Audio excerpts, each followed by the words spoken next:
Twin Cities Live. Homes used to be sold with pictures that were taken by realtors. Then they were displayed in the local paper or maybe a magazine. Fun, but those days are gone. Remember the TV stations that would just show the ads over and over again? Yes, I would watch those all the time. I know, me Sunday too. mornings. It's very entertaining. In 2019, though, it is all about fantastic photography, social media posts, and virtual tours. So here to explain how these things work today from DeRoche Realty Group and eXp Realty, we want to welcome back Julie and Daniel DeRoche. How you guys? Hi, guys. Hi. Nice to have you here. So advertising and photography, big deal. So when you look at your job as a realtor, you really look at yourself as a marketer too, Julie. You're looking at this house and thinking, how can I best sell it? You have to be, because everybody, I think they say like 97% of people start their search online. Yeah.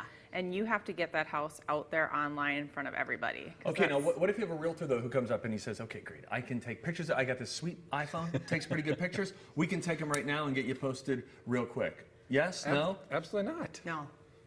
I don't want to take your. I can't remember who we're supposed to talk about what. You don't want to, like, you want to take your time when you're listing the property, and there's so many cool things you can do with photo now. You do the virtual tours. People want to actually feel like they're in the house, walking through it when they're sitting on their couch in their underwear looking at houses. No kidding. Well, and I can imagine in a hot market too, it's even more important because people get a feel, and then it's like they're going to get there that second and try to make an offer and get it going. Okay, so let's talk about some examples from Facebook. When you're on the internet, what are we seeing here as we post some of these?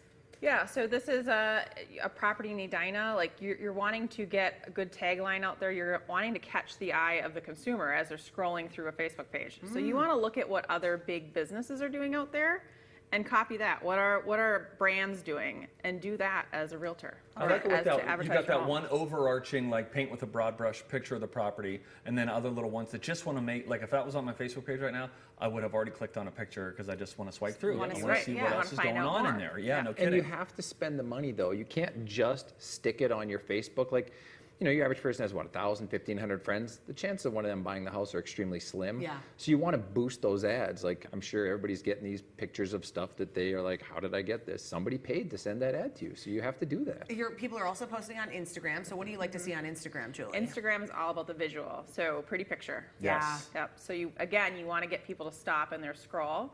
So you want to put the really beautiful properties on there and something that's really stunning about the property or a highlight of it. How about when you're posting to Zillow or those other third-party sites? Is the strategy different than it is on Facebook and Instagram? Well, one of the cool things about Zillow is they have a coming soon feature.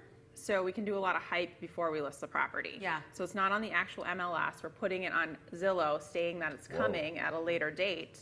We're not putting too much on there. You're just kind of putting some exteriors, a couple pictures that get the buyer intrigued about it and reach out. Zillow and Redfin, though, infuriate me because I will walk through my neighborhood. I love to see what's for sale, and I love to know what are they selling for. That's what I want to know.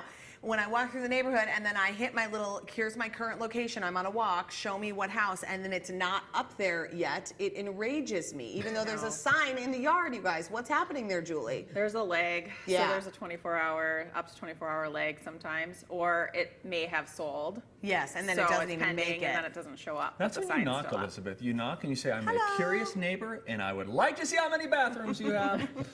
Neighborhood specialization used to be a really big thing. If you wanted to move into a particular neighborhood, you needed to find that guy or that gal who sold a lot of properties there. Daniel, is that a thing of the past? Absolutely. Like Julie said, it's all online. Buyers are so savvy nowadays that back then you had to think, okay, which parks are we going to talk about? What's close? But everybody knows now that even if it's a transferee moving in from out of state, they've already done so much online research. They understand the parks better than the realtor that lives down the street at this point. So it's just not something that's needed anymore. It's all about the marketing. It's all about being available and that online presence of those listings. The consumers are doing their own research long before they ever even reach out to their realtor. Well, that's really good to think about, especially if you want to put your house on the market, not having to go, who's the guy in this neighborhood, in our neighborhood that everybody uses. It's just, who's the best marketer? Who do I see their marketing and their listings and think that looks good? Yep. I probably want to go with them too. A lot of times the neighborhood specialist is maybe somewhat out of touch, and they've been doing it for too long, and they're not up to speed on some of the newer stuff. What's a broker open? Yeah, this feels like an industry term. I know. You coming to the broker open this weekend? Oh, yes. What's a broker open? Broker open. Very industry term. Yeah. So they've been around forever, and they started when things weren't online, when you get like your booklet at the real estate office, and everyone would get the booklet of what listings came out that week. Gosh, how did we survive? No, so it was a way crazy. for agents to show the listing to the other agents, so then they could go back to their buyers and say, hey, this house is coming on the market in this neighborhood. Sure. No Nowadays, longer needed, though. No longer needed. It feels Yeah. obsolete in the world that we live in. One a big Yes. part of what a broker open is it was hard for a listing agent to do pricing research. Make sense? Yeah. If you hadn't been in all the neighbors' homes, how do you know? How do you what I know? mean? But now you But just look at the comps. Click the button and there's all the ones that sold. So, and it's more accurate than, Pat coming over and saying, hey, I think you should sell your house at X and I'm a friend of Larry. Yeah. It makes a big difference. The data's online now. Very Let's go back to Pat, the realtor, who we've now like sort of configured in our Yeah, imagination. no kind of bad mouth. What if Pat says like, hey, I'm Pat, I know what I'm doing, I'm a one-man team, and you can trust me, I'm Pat. I guess Pat needs backup. In what ways do you need to ask questions to make sure that there is a good team in place? Well, one person just can't do it anymore. There's a lot of different aspects to that. There's the jack of all trades, master of none that I kind of talk about. You really want someone nobody's a perfect photographer, creative marketing, social media expert, staging and decorating Yeah. person. So you have to have a realtor that has all those people at their disposal, and not just some random people they really know and they really trust. But then the big thing too is if you get a call on your listing, if a buyer calls out on the listing and your seller's agent is in another part of the city or away for the weekend, Yeah. you need real backup. So you really need a strong team, and not just random people in an office. You need people that actually have people that work for them to help you in those situations. I think too, the one thing I was so impressed, because you guys they sold our house, our former house, Julie in particular. Daniel, I don't know where you were, but Julie was there all I was the time. busy. Talked to Julie 10 times a day. well. But when it was like, you know what, in order to sell this, I think we should put new carpet in the upstairs.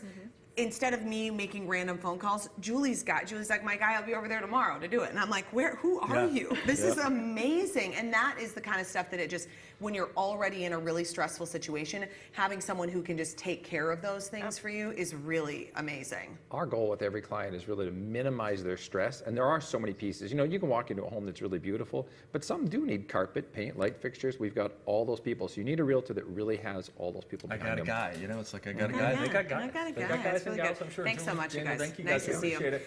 If you're planning on buying or selling a home, Julie and Daniel can help. Go to TwinCitiesLive.com, click on Fun. We have all their contact information because they're so fun. A big thanks to DeRoche Realty Group and eXp Realty for sponsoring Twin Cities Live. Okay, it's time.